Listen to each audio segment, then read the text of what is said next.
Hello friends, welcome back. मेरा नाम है अभिषेक कानुड़िया और आपका स्वागत है हमारे चैनल संदीप कोचिंग क्लासेस पर। आज हम शुरू करने जा रहे हैं मोस्ट इंपॉर्टेंट टॉपिक जिसका नाम है इलेक्ट्रिक डायपोल। इलेक्ट्रिक डायपोल क्या होता है, डायपोल मोमेंट क्या होता है, आज हम डिटेल में पढ़ेंगे और दो बहुत ही इंपॉर्टेंट डेरिवेशन भी पढ़ेंगे जो कि एक्सियल लाइन पर होगा और इक्वेटोरियल लाइन पर होगा। आज लेक्चर शुरू करने से पहले उम्मीद करता हूं कि आपने मेरे पुराने सारे लेक्चर देखे होंगे और कभी लेक्चर नहीं देखे तो आप डिस्क्रिप्शन बॉक्स में जाके देख सकते हैं या फिर आई बटन को क्लिक कर सकते हैं, उसमें आपको पुराने सारे लेक्चर्स मिल जाएंगे। तो चलिए आज हम स्टार्ट करते हैं व्हाट इज इलेक्ट्रिक डायपोल। चलिए स्टार्ट करते हैं। तो आज का सबसे इंपॉर्टेंट टॉपिक हम पढ़ने जा रहे हैं जिसका नाम है इलेक्ट्रिक डायपोल। अब इलेक्ट्रिक डायपोल क्या होता है तो हम धीरे धीरे से बात करते हैं। इलेक्ट्रिक का मतलब होता है चार्ज, इलेक्ट्रिक का सिंपल मीनिंग होता है चार्ज। और यहाँ पे डाई का मतलब होगा कि यहाँ पे चार्ज एक नहीं कितने होंगे, दो। तो यहाँ पर दो चार्ज हैं, एक तो होगा प्लस क्यू, एक होगा प्लस क्यू और दूसरा जो होगा वो होगा माइनस क्यू। इन्हीं को हम इलेक्ट्रिक डायपोल कहते हैं और ये जो होंगे सेपरेट होंगे वेरी स्मॉल डिस्टेंस। ये सेपरेट होंगे किससे बच्चों? स्मॉल डिस्टेंस से। मैं यहाँ पर लिख दूँ वेरी स्मॉल डिस्टेंस, बहुत ही कम डिस्टेंस, क्योंकि यहाँ पे चार्ज की बात चल रही है। और जब हम चार्ज लेवल पे चलते हैं तो दो चार्ज इतनी दूर पे नहीं होंगे, वो कितनी दूरी पर होंगे? बहुत ही पास होंगे, वेरी स्मॉल डिस्टेंस, जिसे हम किससे डिनोट करेंगे? 2L से। अब आप कहेंगे 2L ही क्यों, L क्यों नहीं? तो कुछ यहाँ पर नोटेशन होते हैं 2L लेने के, तो क्या रीज़न है मैं आपको बताऊंगा थोड़ी देर में, पर फिर भी चलो बता ही देता हूँ। एक्चुअली हमें इलेक्ट्रिक डायपोल के सेंटर की ज़रूरत होगी और जब सेंटर लेंगे तो 2L को दो पार्ट में डिवाइड करना आसान होगा। 2L को दो पार्ट में डिवाइड करना, L और L। कभी आप L लेते हैं तो देखिए दिक्कत तो आनी है, L/2 L/2। इसलिए यहाँ पर बुक में और मैं भी क्या नोटेशन ले रहा हूँ 2L। तो आपसे कोई पूछे इलेक्ट्रिक डायपोल क्या होता है तो सिंपल सी लैंग्वेज में इलेक्ट्रिक डायपोल दो इक्वल मैग्नीट्यूड के चार्ज हैं पर डायरेक्शन दोनों की अपोजिट है और दोनों सेपरेटेड किससे है? वेरी स्मॉल डिस्टेंस से। तो यहाँ पर मैं डेफिनेशन लिखता हूँ और मीनिंग बताता हूँ कि इलेक्ट्रिक डायपोल आखिर होता क्या है। तो इलेक्ट्रिक डायपोल होता है two equal and opposite charge, two equal and opposite charge separated by very small distance is known as electric dipole, is known as electric dipole। आपसे कोई पूछे इलेक्ट्रिक डायपोल क्या होता है तो इलेक्ट्रिक का मतलब चार्ज और डाई का मतलब दो चार्ज। और यहाँ पर दो चार्ज कैसे होंगे? एक दोनों का मैग्नीट्यूड क्या होगा? इक्वल। रुकिए मैं रेड पेन से निशान बनाता हूँ। देखिए यहाँ पर 2 का मतलब दो चार्ज हैं और दोनों चार्ज का मैग्नीट्यूड क्या होगा बच्चों? इक्वल होगा। पर ये दोनों की दोनों कैसे होने चाहिए? अपोजिट। मतलब दोनों का मैग्नीट्यूड क्यों होगा? क्यों मतलब दोनों का मैग्नीट्यूड वैल्यू वाइज दोनों सेम होंगे पर अंतर क्या होगा कि दोनों अपोजिट होंगे। दोनों क्या होंगे? अपोजिट। फॉर एग्जाम्पल मैं यहाँ पर एग्जाम्पल लेता हूँ HCl। कभी आप HCl की बात करें तो यहाँ पर H जो है प्लस है और Cl क्या है? माइनस है। ये भी एक तरह का क्या है बच्चों? Electric dipole. ये क्या है बच्चों? Electric dipole. तो यहाँ पर हम इलेक्ट्रिक डायपोल की बात कर रहे हैं तो बहुत ही सिंपल से डेफिनेशन है क्या? Two equal and opposite charges separated by very small distance is known as electric dipole. Simple सी लैंग्वेज। अब यहाँ पर आता है नया पॉइंट जिसे हम कहते हैं इलेक्ट्रिक डायपोल मोमेंट। क्या कहते हैं बच्चों? इलेक्ट्रिक डायपोल मोमेंट, जिसे हम P से डिनोट करते हैं इलेक्ट्रिक डायपोल मोमेंट। तो मैं यहाँ पर पहले लिख देता हूँ इलेक्ट्रिक डायपोल मोमेंट क्या होता है। इलेक्ट्रिक डायपोल मोमेंट होता है Q into 2L। Q into 2L। यहाँ पर Q क्या है? Q क्या है? Q है any one charge any one charge of dipole, या फिर कहें any one charge of electric dipole, any one charge of electric dipole. और 12 क्या है, अभी बताया था। 12 क्या है, 12 जो है वो है वेरी स्मॉल डिस्टेंस। तो 12 है very small distance between two charges. तो आपसे कोई पूछे कि भाई इलेक्ट्रिक डायपोल क्या होता है, तो आप कहेंगे when two equal and opposite charges separated by very small distance then this system is known as electric dipole. पर डायपोल मोमेंट क्या होता है, तो डायपोल मोमेंट होता है कि आप क्या करें, इन दोनों में से किसी भी एक चार्ज का मैग्नीट्यूड ले। अरे भाई दोनों तो सेम ही चार्ज है, बस अंतर क्या है, एक प्लस का है तो एक क्या है, माइनस का। तो यहां पर हम क्या कह रहे हैं, इलेक्ट्रिक डायपोल मोमेंट क्या होगा, it is a product of magnitude of any one charge of electric dipole and distance between two charges. तो यहां पर हम डेफिनेशन बना देते हैं, कोई इतना इंपॉर्टेंट तो है नहीं, क्योंकि हमें बस इसका मीनिंग पता होना चाहिए। बिल्कुल अंदर घुस के अब नहीं पढ़ना है, कोई हमें थोड़ा स्टडी नहीं करनी इलेक्ट्रिक डायपोल क्या होता है, डायपोल मोमेंट क्या होता है। तो चलते हैं डेफिनेशन बनाते हैं। It is the product of magnitude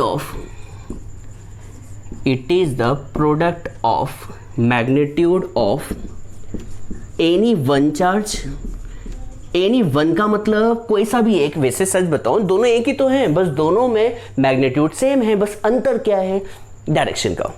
तो it is the product of magnitude of any one charge and distance between the electric dipole charges. इसका मतलब ये हुआ कि एक प्रोडक्ट है, किन दोनों के बीच का प्रोडक्ट है, एक तो magnitude of any one charge of dipole and distance between two charges.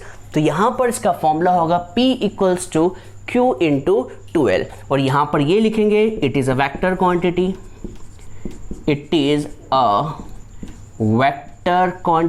ये एक वेक्टर क्वांटिटी है।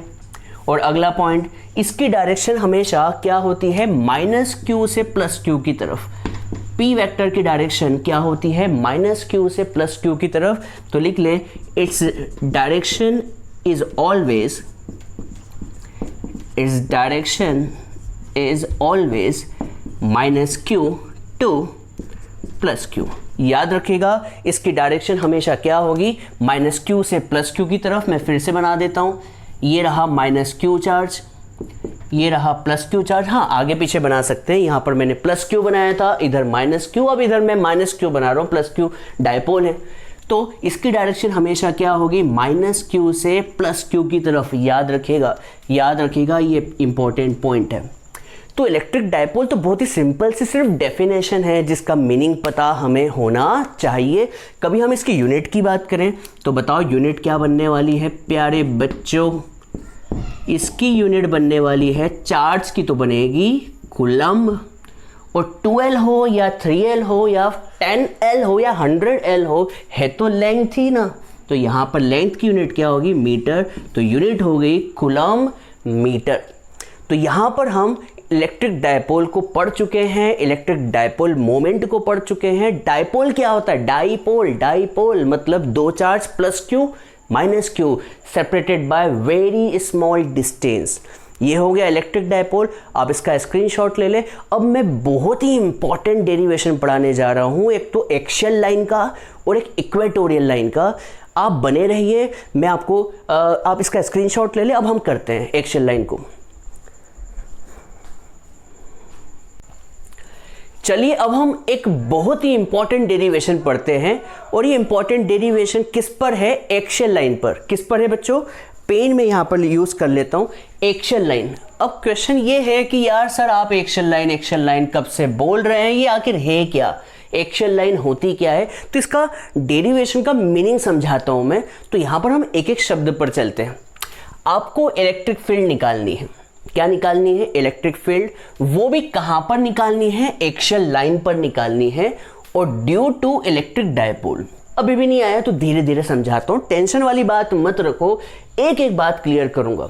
भले से वीडियो 2 मिनट लंबी बन जाएगी पर एक एक बात क्लियर करूँगा, एक एक बात आपको मैं बता दूँ, आपको वादा करता हूँ कि डाउट ही नहीं आने दूंगा मैं। तो बच्चों सबसे पहले हम यहाँ पर इलेक्ट्रिक डायपोल बनाते हैं। अब ये डायपोल क्या होता है तो आपको याद होगा, डायपोल होता है 2 इक्वल चार्ज। तो यहाँ पर 2 इक्वल चार्ज है, एक तो माइनस क्यू है और एक है प्लस क्यू। 2 इक्वल चार्ज है, एक तो माइनस क्यू और प्लस क्यू।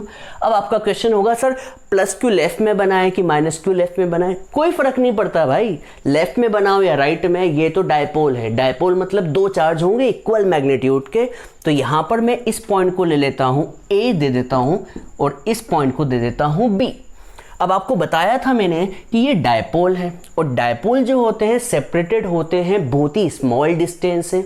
अब स्मॉल डिस्टेंस है तो इन डिस्टेंस को याद कीजिए, मैंने 12 लिया था, तो ये डिस्टेंस 12 है। 2 मिनट रुकेगा बच्चों, 2 मिनट। चलिए बच्चों, ये एक डायपोल है। डायपोल क्या होता है, 2 चार्ज से मिलके बनता है, माइनस क्यू और प्लस क्यू, और दोनों के बीच की डिस्टेंस क्या होती है, वेरी स्मॉल। और वेरी स्मॉल को याद कीजिए, हमने कहा था 12। अब आपने कहा था सर 12 क्यों, और भी तो चीज़ हो सकती है, 12 ही क्यों? तो मैंने आपको कहा था एक्चुअली मैं क्या चाहता हूँ, मैं यहाँ पर एक सेंटर पॉइंट लेना चाहता हूँ, ओ पॉइंट। अब सेंटर पॉइंट लेने से फ़ायदा ये मिलेगा कि ये जो डिस्टेंस है ये डिस्टेंस हो जाएगी L और ये डिस्टेंस भी हो जाएगी L। तो ये फ़ायदा मिल गया। 12 को हम क्या लिख सकते हैं, L और L। कभी आप L लेते तो यार मुश्किल आ जाती है, L/2 डेसिमल से तो आप पहले ही घबराते हो, तो इसलिए 12 को हम क्या लिख देते हैं, L और L। तो यहाँ पर देखिए मैंने क्या क्या बात कर ली।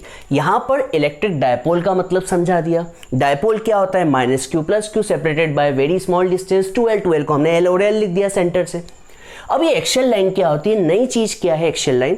तो बच्चों ये माइनस क्यू और प्लस क्यू को ज्वाइन करने वाली लाइन को कभी आप एक्सटेंड कर दें तो इसे बोलते हैं एक्सियल लाइन। क्या बोलते हैं बच्चों, एक्सियल लाइन। ज़रूरी नहीं कि ये लाइन राइट में ही जाए, ये लाइन कहाँ भी जा सकती है, लेफ्ट में भी जा सकती है।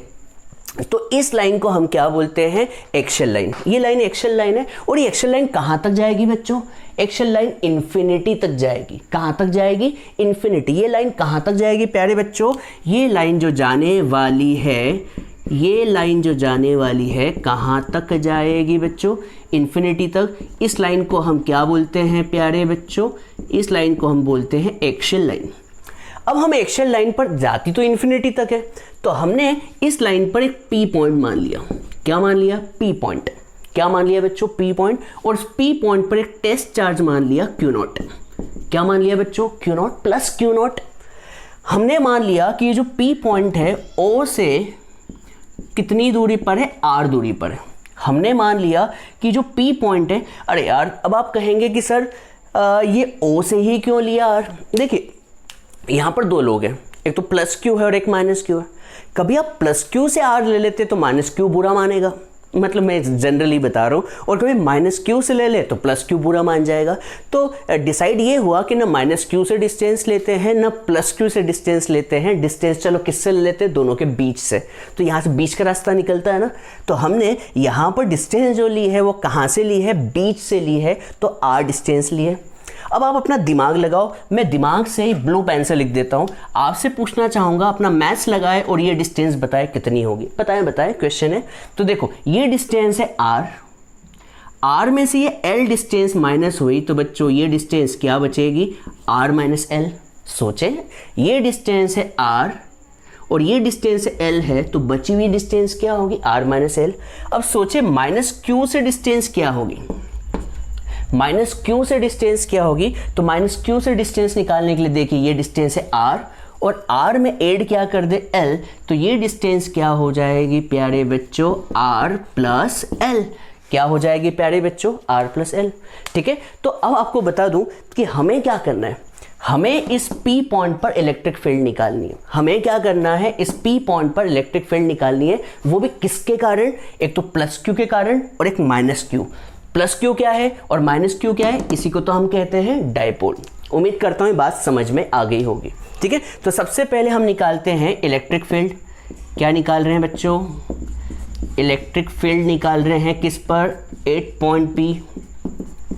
इलेक्ट्रिक फील्ड निकाल रहे हैं 8 पॉइंट P ड्यू टू कौन सा charge? Due two plus Q charge. किसके कारण प्यारे बच्चों? प्लस Q के कारण। तो इलेक्ट्रिक फील्ड का फॉर्मूला याद आ रहा होगा, बोलो क्या होता है? हम मैग्नीट्यूड लेते हैं, याद कीजिए। तो इलेक्ट्रिक फील्ड का मैग्नीट्यूड क्या होगा? फॉर्मूला होता है KQ, और हम प्लस Q के कारण निकाल रहे हैं तो चार्ज का मैग्नीट्यूड Q होगा, और अपॉन में क्या आएगा प्यारे बच्चों? KQ अपॉन में डिस्टेंस स्क्वायर। तो ये P पॉइंट से प्लस Q के बीच की डिस्टेंस क्या है? R माइनस L का होल स्क्वायर। आया बच्चों? और आपसे कोई पूछे कि इलेक्ट्रिक फील्ड की डायरेक्शन क्या होगी, तो सोचे ये प्लस इस प्लस को क्या करेगा? पप्पी देगा या दूर भगाएगा? बताए। तो ये प्लस जो है इस प्लस को क्या करने वाला है? रिपेल करने वाला है। तो यहाँ पर जो इलेक्ट्रिक फील्ड की डायरेक्शन होगी वो इस तरफ होगी। हाँ या ना? ये बात समझ में आई कि नहीं आई? ये प्लस इस प्लस को क्या बोलेगा? दूर भगाएगा। मतलब डायरेक्शन जो आएगी वो क्या आएगी? BP along BP। E1 vector आ गया। अब हम क्या निकालते हैं? E2 वेक्टर निकालते हैं। तो E2 वेक्टर क्या है? E2 वेक्टर क्या? यही लिख देता हूं, सिमिलरली लिख देते हैं। सिमिलरली E2 वेक्टर क्या होगा? कभी मैं यही लाइन लिखूं तो लाइन क्या बनेगी? Electric field 8 point P due to minus Q charge. Due to minus Q charge. तो बच्चों बताओ क्या आएगा? क्या यहाँ पर माइनस Q आएगा? माइनस Q आएगा? सच बताए, माइनस Q आएगा? जवाब है नहीं, क्योंकि मैग्नीट्यूड में हम हमेशा प्लस ही लेते हैं। क्या डिस्टेंस R माइनस L आएगी? नहीं सर, माइनस तो नहीं आएगी, क्योंकि माइनस Q से बताओ इस बार डिस्टेंस कितनी है? माइनस Q से डिस्टेंस जो है वो है R प्लस L का होल स्क्वायर। और आपसे कोई पूछे कि भैया इस बार डायरेक्शन क्या है, तो देखो ये माइनस Q है और ये क्या है? प्लस Q है। तो क्या ये माइनस Q प्लस Q को अट्रैक्ट करेगा? बिल्कुल बिल्कुल अट्रैक्ट तो करेगा। लड़का लड़की एक दूसरे को अट्रैक्ट तो करेंगे। तो माइनस Q जो है प्लस Q को क्या करेगा? अट्रैक्ट। मतलब ये Q0 इसकी तरफ भागेगा।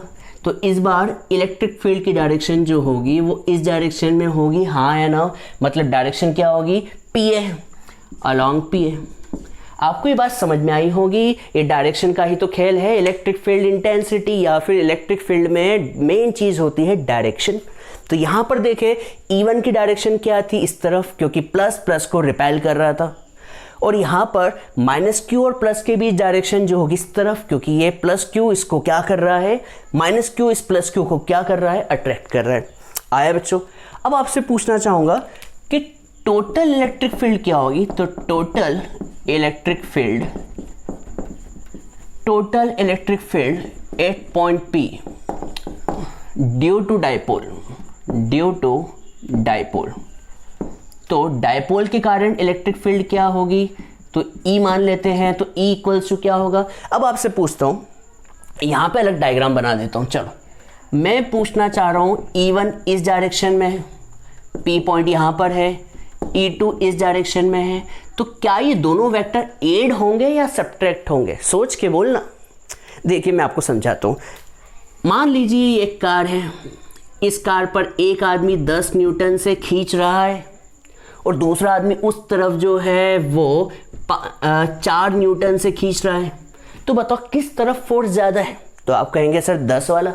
तो बताओ अपनी कार जो है किस तरफ खिंचाएगी? इस तरफ खिंचाएगी।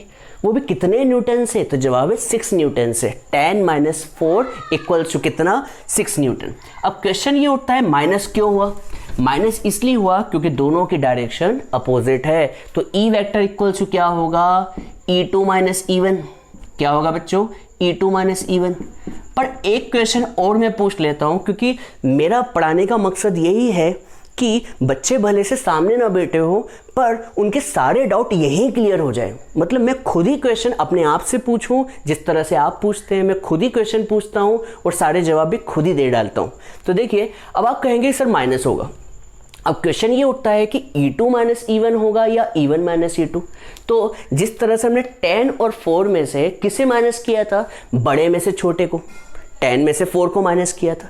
अब यहाँ पर आपको पता चल रहा है कि बड़ा कौन है और छोटा कौन है। तो मैं आपको बताता हूँ बच्चों, इलेक्ट्रिक फील्ड जो होती है उसका फॉर्मूला बताओ क्या होता है? KQ upon R square.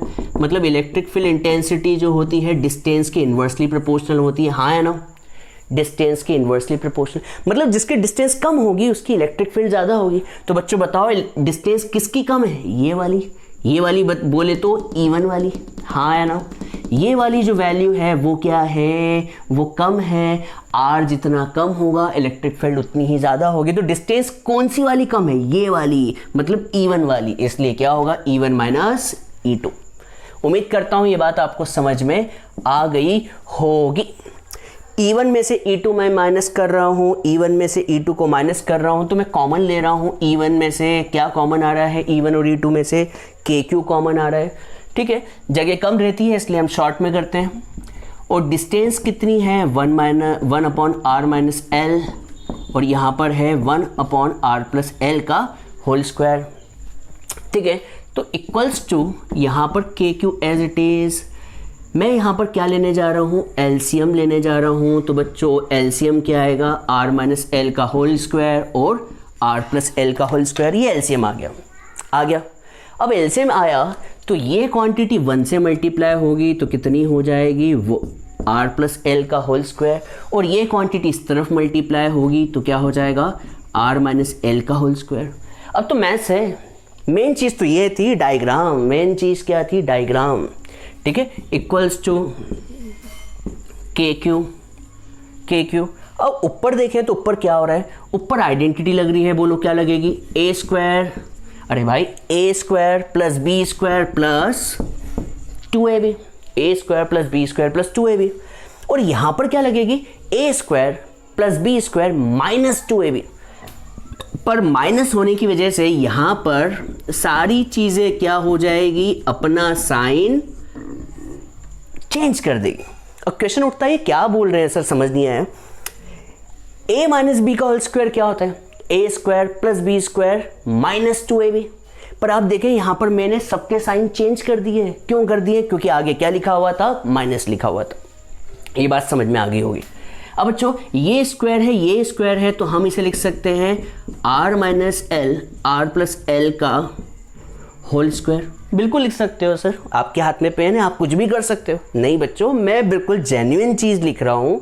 क्या ये होल स्क्वायर है? ये होल स्क्वायर है, तो क्या आप इसे कंप्लीट स्क्वायर लिख सकते हैं? बिल्कुल लिख सकते हैं। तो R स्क्वायर से R square cancel, L square से L स्क्वायर कैंसल, 2RL और 2RL मिलकर कितना हो जाएगा प्यारे बच्चों? 2RL और 2RL मिलके हो जाएगा 4RL हो गया। 2RL 4RL। और यहाँ पर आइडेंटिटी लग रही है, क्या लग रही है? A minus B, A plus B क्या होता है? A square minus B square, और ये whole square as it is. और ये क्या है? टोटल इलेक्ट्रिक फील्ड, या फिर आप कहें net electric field. Total electric field, इसे आप नेट भी कह सकते हैं, कोई दिक्कत। अब बच्चों यहाँ पर मैं कुछ काम करने जा रहा हूँ, देखिएगा क्या कर रहा हूँ। क्या मैं 4 को, क्या मैं ये Q एज इट इज़, क्या मैं 4 को 2 इंटू 2 लिख सकता हूँ? क्या मैं 4 को 2 इंटू 2 लिख सकता हूँ? सर क्या कर रहे हो आप, क्या कर रहे हो? मैं बताता हूँ। देखो क्या हुआ, मैंने क्या किया, K को एज इट इज़ लिखा, दिख रहा होगा, Q को एज इट इज़ लिखा। अब मैंने 4 को 2 इंटू 2 लिख दिया। लिख सकता हूँ, क्यों नहीं लिख सकता? 4 को 2 इंटू 2, और RL को मैंने RL लिखा है। कोई नया काम तो किया नहीं है, बस मल्टीप्लाई में जमा के लिख दिया है। और नीचे क्या चल रहा है प्यारे, ओ प्यारे बच्चों, क्या चल रहा है? R square minus L square का होल स्क्वायर। अब आपको थोड़ी देर पहले भाई, थोड़ी देर, इतनी देर भी नहीं हुई है, थोड़ी देर पहले Q इंटू 2L के बारे में बताया था। Q इंटू 2L याद करो क्या था? Q इंटू 2L क्या था? Dipole moment. याद आ रहा है बच्चों? जिसे हम किससे शो करते हैं? P से, P वेक्टर या फिर P से। तो यहाँ पर हम Q इंटू 2L को क्या लिख सकते हैं? P, KP इंटू कितना? 2R divide by R square minus L square का होल स्क्वायर। ये हो गया आपका आंसर। न्यूटन पर कूलम इलेक्ट्रिक फील्ड की यूनिट होती है। तो ये आपको समझ आया होगा। मोस्ट IMP है, मोस्ट IMP। बहुत से बच्चे से रट के जाते हैं, पर मैं आपसे कहूँगा रटो मत, समझो। हर चीज़ को समझो, समझने से हर चीज़ आसान हो जाती है। तो आप इसे समझे। अभी मैं यहाँ पर एक केस लेता हूँ, यहाँ पर एक केस ले रहा हूँ। केस क्या ले रहा हूँ? केस ले लेता हूँ कि r जो है बहुत बड़ा है l से। इसका मतलब सोचो, r बहुत बड़ा है l से, मतलब ये r जो है इतना छोटा नहीं, r क्या है, कहाँ जा रहा है, बहुत दूर तक, बहुत दूर तक, और l क्या है उसके कंपैरिजन में, छोटा। और वैसे भी याद होगा l तो क्या होता है, l क्या होता है, वेरी शॉर्ट डिस्टेंस, याद होगा 12 बताया था, very short distance, very small distance. और r क्या है, फिलहाल बहुत बड़ा, हमने केस लिया है कि r मान लो कि बहुत दूर है और l बहुत छोटा है। तो बेटा r बहुत बड़ा है l से, तो क्या हम इस l को नेग्लेक्ट कर सकते हैं? तो क्या कर दें बच्चों, नेग्लेक्ट l को नेग्लेक्ट किया तो इस बार E का जो आंसर आएगा नेट इलेक्ट्रिक फील्ड का, वो क्या आएगा, KP इंटू 2r, और l को नेग्लेक्ट कर दिया, l क्या हो जाएगा बच्चों, नेग्लेक्ट, तो r स्क्वायर का स्क्वायर क्या हो जाएगा, r टू द पावर 4, एक r से r कैंसिल। तो इस बार जो हमारा फाइनल आंसर आ रहा है वो है r से r कैंसिल, तो आंसर क्या आएगा, 2kp, आंसर आएगा 2kp अपॉन में r³ न्यूटन पर कूलम्ब। उम्मीद करता हूँ ये बात आपको बहुत अच्छे से समझ में आ गई होगी। अब लोग बात पूछ रहे हैं कि सर डेरिवेशन कहाँ ख़त्म हुआ, तो डेरिवेशन यहाँ पर ख़त्म हो चुका था, ये ख़त्म हो चुका है। तो सर ये नीचे क्यों लिखा, क्योंकि हमने यहाँ पर क्या लिया है बच्चों, एक क्या लिया है, केस लिया है, ये केस लिया है, ये केस है, हमने केस लिया। केस का मतलब कभी ऐसा हुआ तो r बहुत बड़ा है l से, तो r बड़ा है l से, तो हम नेग्लेक्ट कर सकते हैं किसको, इस l को नेग्लेक्ट कर सकते हैं। l को नेग्लेक्ट किया तो r स्क्वायर का square r to the power 4 हो गया, और एक r से एक r कैंसिल, तो कितना बचा, r³। एक्शन लाइन आपका कंप्लीट हो गया। अब हम अगले टॉपिक की तरफ चल रहे हैं जिसका नाम है इक्वेटोरियल लाइन। क्या नाम है, इक्वेटोरियल लाइन। ये क्या वाला है सब बता दूंगा, एक्शन लाइन पे कंसंट्रेट करें फिलहाल इस समय तक, एक्शन लाइन क्या होती है। तो आप इसका स्क्रीनशॉट ले लीजिए। चलिए अब हम नए डेरिवेशन की तरफ चलते हैं, और नया डेरिवेशन किस पर है, नया डेरिवेशन जो है वो है इक्वेटोरियल पॉइंट पर। अब क्वेश्चन उठता है इक्वेटोरियल पॉइंट क्या है, तो आपको मैं बता दूं इक्वेटोरियल पॉइंट क्या होता है। तो क्वेश्चन आपका एक्शन लाइन जैसा ही है, बस नाम चेंज हो गया इक्वेटोरियल लाइन। तो देखते हैं क्या है topic, electric field at an equatorial point, या फिर इक्वेटोरियल पॉइंट को हम ब्रॉडसाइड पॉइंट भी कहते हैं, नाम दोनों के सेम है, ड्यू टू इलेक्ट्रिक डायपोल। तो समझते हैं, धीरे धीरे समझते हैं। सपोज यहां पर ये डायपोल है, अब ये तो कोई नहीं पूछेगा डायपोल क्या होता है, तो डायपोल जो है वो है एक तो -q और ये है +q। इस पॉइंट को मैं नाम दे देता हूँ B, नाम दे देता हूँ, और इसको नाम दे देता हूँ A। ये डायपोल है, और इन दोनों के बीच की डिस्टेंस बच्चों क्या होती है, 12। तो इन दोनों के बीच की डिस्टेंस 12 है। और कभी मैं सेंटर पर एक पॉइंट ले लूँ, O पॉइंट ले लूँ, तो आप बता सकते हैं डिस्टेंस क्या होगी, 12 है तो ये डिस्टेंस क्या होगी, L और L। ये भी आपको पता चल चुका होगा, 12 है तो क्या होगी, L और L। ये तो पुरानी बात हो गई। अब आते हैं मेन बात पर, और मेन बात जो है वो है कौन सी, इक्वेटोरियल क्या होता है, इक्वेटोरियल या फिर ब्रॉडसाइड क्या होता है। तो आपको बता दूं, इस डायपोल का जो बाइसेक्टर होगा, क्या होगा, बाइसेक्टर, इस लाइन को हम क्या कहेंगे, इस लाइन को हम क्या कहेंगे, इक्वेटोरियल लाइन। नाम से ही पता चल रहा है इक्वल पोजीशन। इक्वल पोजीशन मतलब कभी मैं यहाँ पर पॉइंट लूँ तो देखिए ये डिस्टेंस और ये डिस्टेंस क्या होगी, सेम होगी। मतलब यहाँ इस लाइन पर कुछ भी पॉइंट लूँ तो वो इक्वल डिस्टेंस पे होगा। तो इस लाइन को जिसे मैं डॉटेड बना रहा हूँ, ये डॉटेड लाइन जो होगी, ये डॉटेड लाइन जो होगी, ये सीधी लाइन है, नहीं टेढ़ी है, मुझे बिल्कुल पसंद नहीं है टेढ़ी लाइन, तो मैं इसको सीधी बना देता हूँ फिर से। तो ये लाइन यहाँ से बनाता हूँ, ये इक्वेटोरियल लाइन है। ये कौन सी लाइन है बच्चों, ये लाइन जो है वो है इक्वेटोरियल लाइन, ठीक है। अब इक्वेटोरियल लाइन, इस लाइन को हम क्या बोलते हैं, इक्वेटोरियल लाइन। और ये कहाँ तक जाती है, अभी बताया था इन्फिनिटी तक जाती है, तो मैं बना नहीं रहा हूँ इन्फिनिटी। इस लाइन को हम क्या बोलते हैं बच्चों, इक्वेटोरियल लाइन। और इक्वेटोरियल लाइन पर हमने एक P पॉइंट ले लिया, क्या लिया, P पॉइंट, जो कि कितनी दूरी पर है, R डिस्टेंस पे। तो आप अपना दिमाग लगाए और मुझे बताएं कि ये जो +q से डिस्टेंस होगी वो क्या होगी। तो आप कहेंगे सर पाइथागोरस लगा दो। पाइथागोरस थ्योरम लगाते हैं तो हम यहाँ पर लगाते हैं बाय कौन सी थ्योरम, बाय कौन सी थ्योरम बच्चों, पाइथागोरस थ्योरम। और पाइथागोरस थ्योरम से हम AP के बीच के डिस्टेंस निकाल सकते हैं। कैसे निकालें, परपेंडिकुलर का स्क्वायर प्लस बेस का स्क्वायर इक्वल्स टू हाइपोटेनियस का स्क्वायर। तो यहाँ से AP की वैल्यू आ जाएगी बच्चों, क्या आएगी बता सकते हैं, r square plus l square, और स्क्वायर उस तरफ गया तो पावर क्या आ जाएगी, हाफ या स्क्वायर रूट बोलते हैं। तो ये AP की डिस्टेंस है। अब आपसे पूछो कि BP की डिस्टेंस क्या होगी, तो आप कहेंगे सर क्यों मजाक कर रहे हो, अभी तो आपने समझाया इक्वेटोरियल पोजीशन। इक्वेटोरियल का मतलब कभी ये distance r square plus l square की पावर हाफ है, तो ये डिस्टेंस भी क्या होगी, r square plus l square की पावर हाफ ही तो होगी। क्यों होगी, क्योंकि ये इक्वेटोरियल पोजीशन पे। तो चलिए स्टार्ट करते हैं। तो हम निकालने जा रहे हैं, क्या निकालने जा रहे हैं, इलेक्ट्रिक फील्ड निकालने जा रहे हैं। इलेक्ट्रिक फील्ड निकालने जा रहे हैं। सर कहाँ निकाल रहे हो, P पॉइंट पर। तो इलेक्ट्रिक फील्ड निकालने जा रहे हैं at point P। Due to निकालना हम किसके कारण चाहते हैं, ड्यू टू डायपोल। अरे भाई निकालना डायपोल के लिए चाहते हो, पर आपके पास डायपोल का फॉर्मूला थोड़ी है, आपके पास तो फॉर्मूला जो है ड्यू टू सिंगल चार्ज के कारण का फॉर्मूला है आपके पास। तो इलेक्ट्रिक फील्ड निकालना चाह रहे हैं P पॉइंट पर due two plus Q charge, तो हम इसे E1 मान लेते हैं। और बताओ इलेक्ट्रिक फील्ड का फॉर्मूला क्या होता है, फॉर्मूला होता है KQ अपॉन में डिस्टेंस स्क्वायर। तो KQ और प्लस Q का यहाँ है, तो प्लस Q से बताओ डिस्टेंस क्या है मेरे प्यारे बच्चों, r square plus l square की पावर हाफ का क्या होगा बच्चों, स्क्वायर।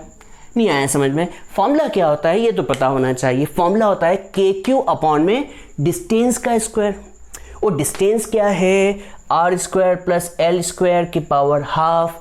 तो 2 से 2 कैंसल, तो बच्चों क्या बचेगा KQ अपॉन में r square plus l square. और कभी हम डायरेक्शन की बात करें तो बच्चों बताओ डायरेक्शन क्या होगी। तो आपको याद है प्यार और नफरत, बताओ लड़का लड़के को क्या करेगा, रिपेल, लड़का लड़की को क्या करेगा, अट्रैक्ट। तो बच्चों ये प्लस Q है, और मैंने कहा था यहाँ पर आपको टेस्ट चार्ज मानना पड़ता है, क्या मानना पड़ता है, टेस्ट चार्ज, जो कि प्लस होता है। तो बच्चों बताओ ये प्लस इस प्लस को क्या करेगा, सोच के बताओ, प्लस प्लस को क्या करता है, प्लस प्लस को क्या करता है, सोच के बताओ। तो प्लस प्लस को करेगा रिपेल। मैं ब्लू पेन यूज करता हूँ जिससे समझ में आए, ये प्लस है, ये प्लस है, तो ये प्लस प्लस को क्या करेगा बच्चों, रिपेल। हाँ या ना, तो E1 की डायरेक्शन इस तरफ होगी, प्लस प्लस को क्या करने वाला है, रिपेल। और थोड़ी सी और जगह बना देता हूँ, तो प्लस प्लस को क्या करेगा, रिपेल। आपको दिख रहा होगा ब्लू पेन का शेड जो होता है वीडियो में नहीं आ पाता है, पर दिख रहा होगा यहाँ पर प्लस प्लस को क्या कर रहा है, रिपेल। तो डायरेक्शन क्या होगी, डायरेक्शन होगी BP अलोंग क्या होगी बच्चों, BP। अब सिमिलरली हम क्या निकाल रहे हैं, इलेक्ट्रिक फील्ड निकाल रहे हैं due to minus Q charge. अब ड्यू टू किसके कारण निकाल रहे हैं, माइनस Q के कारण। तो E2 का फॉर्मूला क्या होगा, तो फॉर्मूला होता है KQ अपॉन में डिस्टेंस स्क्वायर। आपने पिछली बार भी पूछा था मुझसे कि सर यहाँ पर माइनस Q है तो चार्ज को माइनस Q क्यों नहीं ले रहे हो, क्योंकि हम यहाँ पर क्या ले रहे हैं बच्चों, मैग्नीट्यूड, और मैग्नीट्यूड में साइन नहीं आता, मैग्नीट्यूड में वैल्यू आती है। तो KQ अपॉन में डिस्टेंस स्क्वायर, और सोच के बताओ माइनस Q से डिस्टेंस क्या होगी, माइनस Q से भी डिस्टेंस वही होगी। तो r square plus l square की पावर हाफ की power square, same same same same, value तो सेम ही आनी है। क्यों सेम आनी है, सोच के बताओ, क्योंकि इक्वेटोरियल पोजीशन पे है ना, और इक्वेटोरियल पर इलेक्ट्रिक फील्ड सेम होगी। तो अंतर क्या होगा, डायरेक्शन का। अंतर क्या होगा, डायरेक्शन का। तो 2 से 2 कैंसिल, तो क्या आंसर आएगा, KQ अपॉन में r square plus l square. और पूछना चाहूँगा अलोंग क्या आएगा, अलोंग। सोचो सोचो सोचो, सोचने में कोई बुराई तो है नहीं, सोचते हैं। तो बच्चों बताओ ये माइनस Q है, लड़की है इस बार, और ये कौन है, लड़का है। ये लड़की इस लड़के को क्या करेगी, अट्रैक्ट करेगी, करेगी कि नहीं करेगी, ये लड़की इस लड़के को अट्रैक्ट करेगी। तो ये लड़की इस लड़के को अट्रैक्ट करेगी, इसलिए डायरेक्शन जो होगी वो इस तरफ होगी E2 की। होगी कि नहीं होगी प्यारे बच्चों? E1 की डायरेक्शन इस तरफ और E2 की इस तरफ, तो यहाँ पर डायरेक्शन जो होगी वो क्या होगी? PA होगी, अलॉन्ग PA। उम्मीद करता हूँ बात समझ में ही होगी, BP और PA की बात। तो यहाँ पर E1 इधर क्यों गया? क्योंकि प्लस प्लस को रिपेल कर रहा है, और ये जो प्लस है इस माइनस के द्वारा क्या हो रहा है? अट्रैक्ट हो रहा है, इसलिए दोनों की डायरेक्शन सेम अलग अलग होगी। अब क्वेश्चन ये उठता है, थोड़ा सा जगह बना देता हूँ सुंदर बनाने के लिए।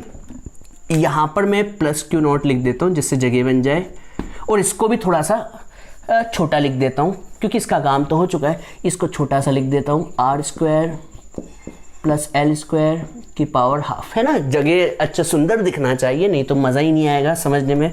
इसको मैं P, मैंने कुछ चेंज नहीं किया है, बस जगह बनाई है। क्यों जगह बनाई है? कि आपको E1 और E2 साफ साफ दिखाई दे। तो E1 ये रहा, E1 इस तरफ है, और E2 ये रहा। थोड़ा सा डार्क कर देता हूँ, डार्क शेड। तो ये रहा E1 और ये रहा E2।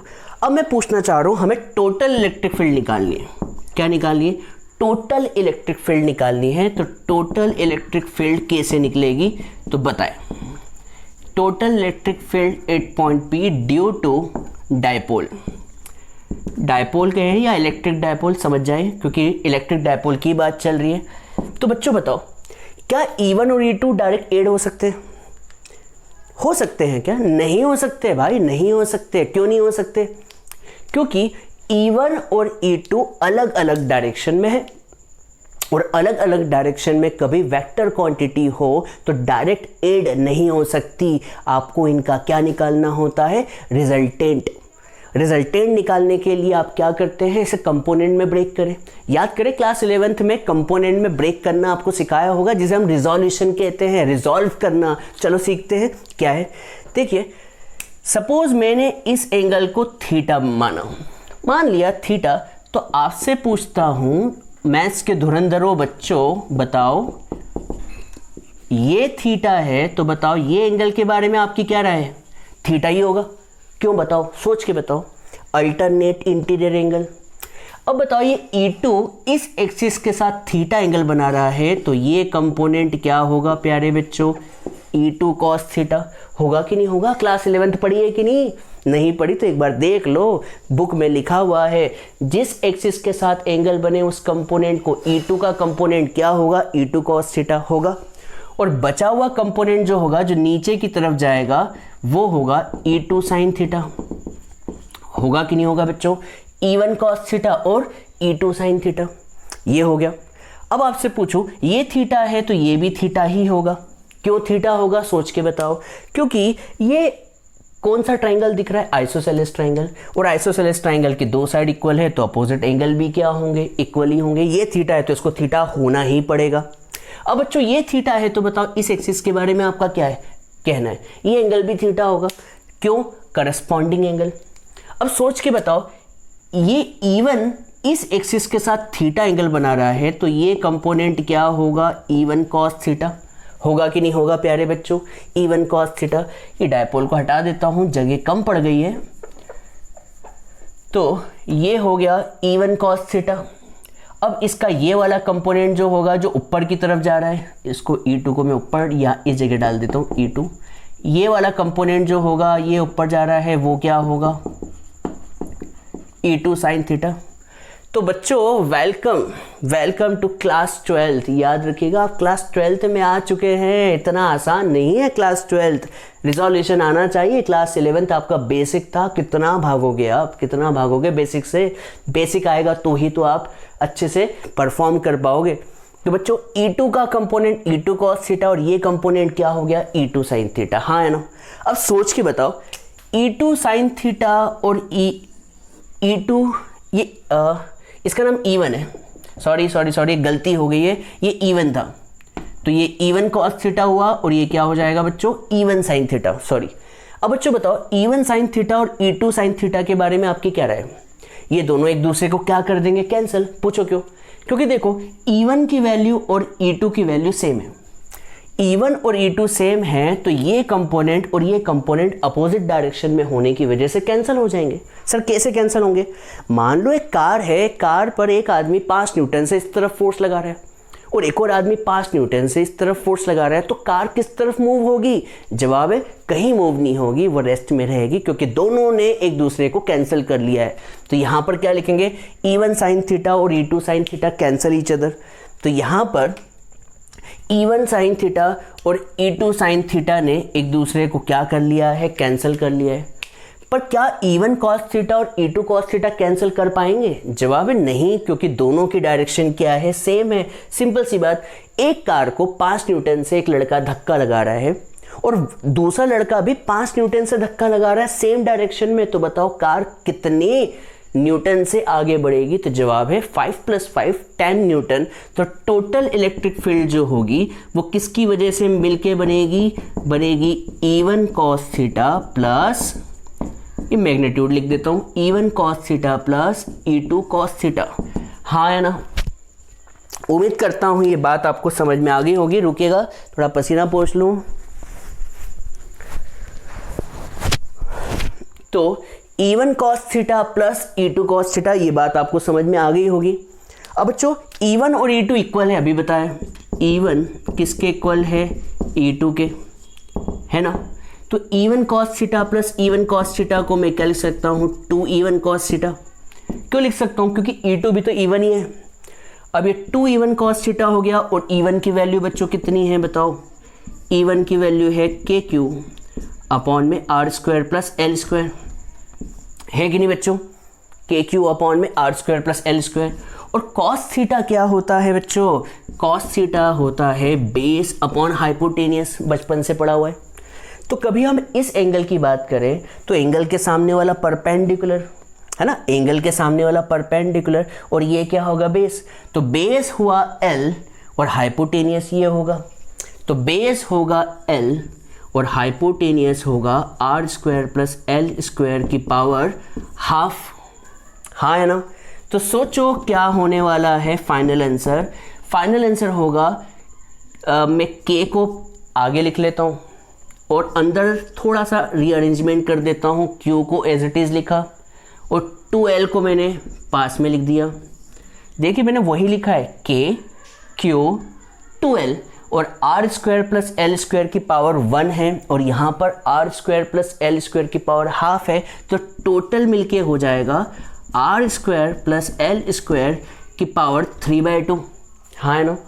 अब ये सोच के बताओ Q इंटू 2L क्या होता है? तो याद करें, Q इंटू 2L होता है डाईपोल मोमेंट, डाईपोल मोमेंट। तो Q इंटू 2L को हम क्या लिख सकते हैं? Dipole moment. तो आंसर क्या आ जाएगा? KP अपॉन में R² प्लस L² की पावर 3/2 न्यूटन पर कूलम, न्यूटन पर कूलम। ये आपका फाइनल क्या हो गया बच्चों? आंसर हो गया। ये न्यूटन पर कूलम नहीं दिख रहा हो तो ये हो गया KP अपॉन में R² प्लस L² की पावर 3/2। कभी हम यहाँ पर एक केस ले लें। क्या केस ले लें? कि R बहुत बड़ा है L से। R बड़ा है L से का मतलब ये R बहुत ऊपर तक जा रहा है, बहुत इन्फिनिटी तक, और L क्या है? छोटा सा। तो R कभी बहुत बड़ा है L से, तो हम क्या कर सकते हैं? Neglect L। हम L को नेगलेक्ट कर सकते हैं। तो बच्चों E की वैल्यू बताओ क्या आ जाएगी? अब मैं डायरेक्ट लिख रहा हूँ, डायरेक्ट बहुत हो गया डेरिवेशन। बताओ डायरेक्ट क्या आएगी? KP अपॉन में R² प्लस L² की पावर 3/2। ये क्वांटिटी तो खत्म हो जाएगी क्योंकि L को नेगलेक्ट कर दिया है। क्यों? क्योंकि R बहुत बड़ा है L से। R बहुत बड़ा है L से, तो L can be neglected. L को नेगलेक्ट कर दिया तो बोलो क्या बचेगा? R² की पावर 3/2। R² की पावर 3/2। 2 से 2 कैंसल, तो नीचे बचेगा R³ न्यूटन पर कूलम। ये है आपका फाइनल आंसर। ये है आपका फाइनल आंसर, और ये भी फाइनल आंसर था। ये भी आंसर है आपका, ये भी फाइनल ही आंसर है। ये कब का आंसर है? जब आपने केस नहीं लिया, और ये कब का आंसर है? जब आपने केस कंसीडर किया। उम्मीद करता हूँ कि समझ में आया होगा। मुझे पता है इतनी आसानी से समझ में नहीं आता है, थोड़ा मुश्किल तो है, पर आप इस वीडियो को एक बार और देखें, समझ नहीं आया तो इसलिए मैं हमेशा कहता हूँ कि एक कॉपी बना लें, जो मैंने पढ़ाया है उसको लिख के देखें। लिखते टाइम जब आप लिखते हैं तो हाथ चलता है, दिमाग चलता है, दोनों जब साथ में चलते हैं उनके कॉम्बिनेशन से बहुत बड़ा मैजिक होता है। मैजिक क्या होता है, आपको हर चीज़ क्लियर हो जाती है। इसलिए सिर्फ वीडियो देखने से काम नहीं चलेगा, कॉपी में नोट्स बनाते जाए, तो नोट्स भी बनाएं तो आपको हर चीज़ समझ में आएगी। तो आज हम इस लेक्चर को यहीं पर एंड करते हैं। अगले लेक्चर में हम एक नए टॉपिक की तरफ बढ़ेंगे जो होने वाला है टॉर्क। ये टॉर्क क्या है हम अगले लेक्चर में देखेंगे। तब तक के लिए see you, bye bye, tata, thank you.